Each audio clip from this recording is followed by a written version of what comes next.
जब ये राजनीति के लिए क्या बोलेंगे निर्वाचन के पड़ताल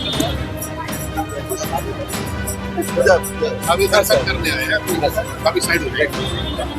चलिए चलिए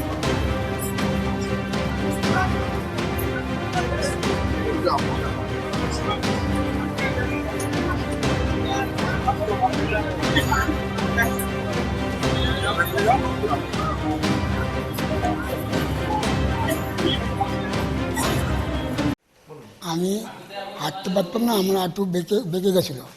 আমি পড়ে গেলে আমি উঠতে পারতাম না। আমি এখানে আসি অন্যতম নার্সিংহোমে এসেছি, দে তার কাছে আমি এসেছি, তখন আমার চিকিৎসা করে। আমি চিকিৎসাতে আমি ভালো হয়েছি, আজকে আমি হাঁটতে পারছি, আমার অসুবিধা আর হয়নি। উনি 15 দিন আগে আমার কাছে এসেছিলেন, দুটো পাই একবারেই মানে বেঁকে গিয়েছিল, যাকে আমরা ফিক্সড ফ্লেক্সন ডিফর্মিটি বলি। উনি হাঁটতেও পারছিলেন না, তো আমরা দুটো হাঁটুই ওনার প্রতিস্থাপন করি এবং স্বাস্থ্যসাথী কার্ডের মাধ্যমেই হয়।